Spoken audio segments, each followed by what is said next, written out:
আসসালামু আলাইকুম এভরিওয়ান, আশা করি সবাই ভালো আছেন। আজকে আপনাদের চিতল মাছের ঝোল রান্না করে দেখাবো, আশা করি ভালো লাগবে।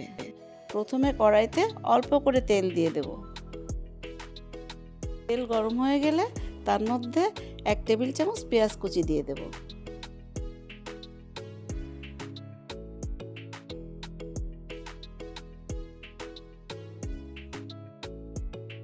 পেঁয়াজ লাল করে ভেজে তার ভিতর 1/2 চা চামচ জিরা দিয়ে ভেজে উঠিয়ে নেব।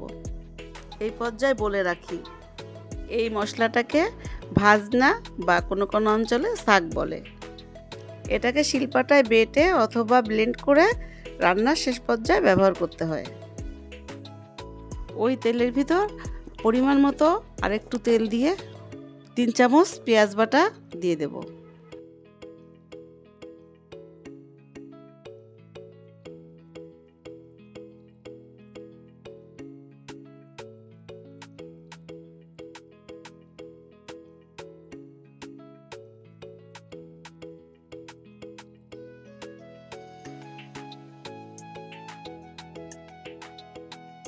পেঁয়াজটা একটু কষিয়ে নিয়ে ওটার মধ্যে অল্প পরিমাণ আদা, 1 চা চামচ রসুন বাটা দিয়ে দিলাম।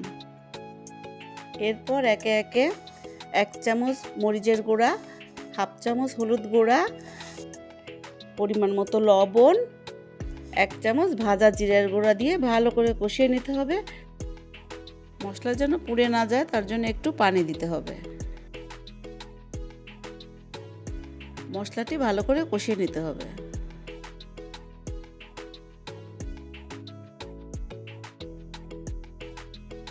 মশলা ভালো করে কষানো হয়ে গেলে তার মধ্যে মাছ দিয়ে দিতে হবে।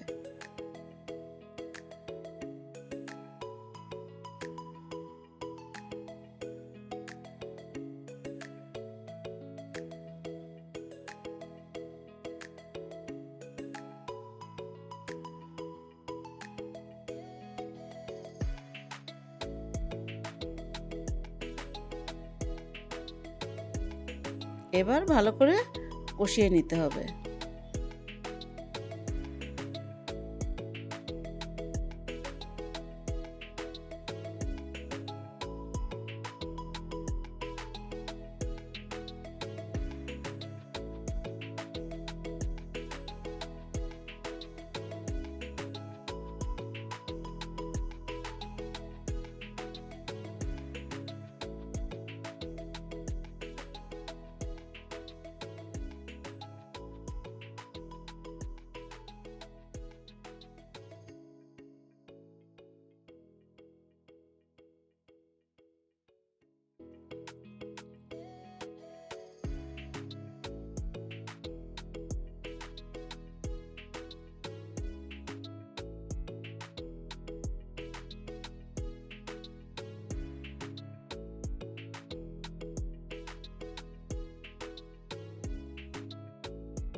মাছটা ভালোভাবে কষানো হয়ে গেলে ঝোলের পানি দিয়ে ঢেকে দিতে হবে।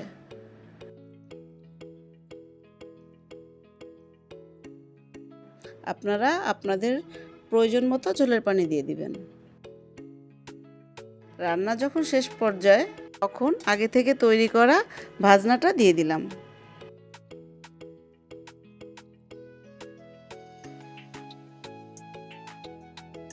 এখন 4-5টা কাঁচামরিচ দিয়ে ঢেকে দিলাম।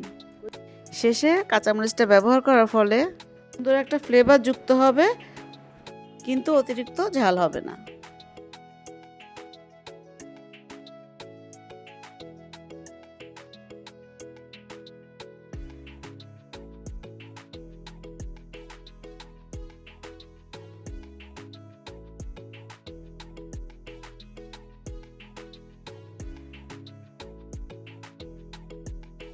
এবার চুলা বন্ধ করে উপর থেকে ভাজা জিরের গুঁড়ো ছড়িয়ে দিয়ে কিছুক্ষণ ঢেকে রেখে পরিবেশন করুন। এইভাবে চিতল মাছ রান্না করে দেখতে পারেন। এতক্ষণ ভিডিওটি দেখার জন্য ধন্যবাদ। ভিডিওটি ভালো লেগে থাকলে চ্যানেলটি সাবস্ক্রাইব করে লাইক, কমেন্ট, শেয়ার করে পাশে থাকবেন।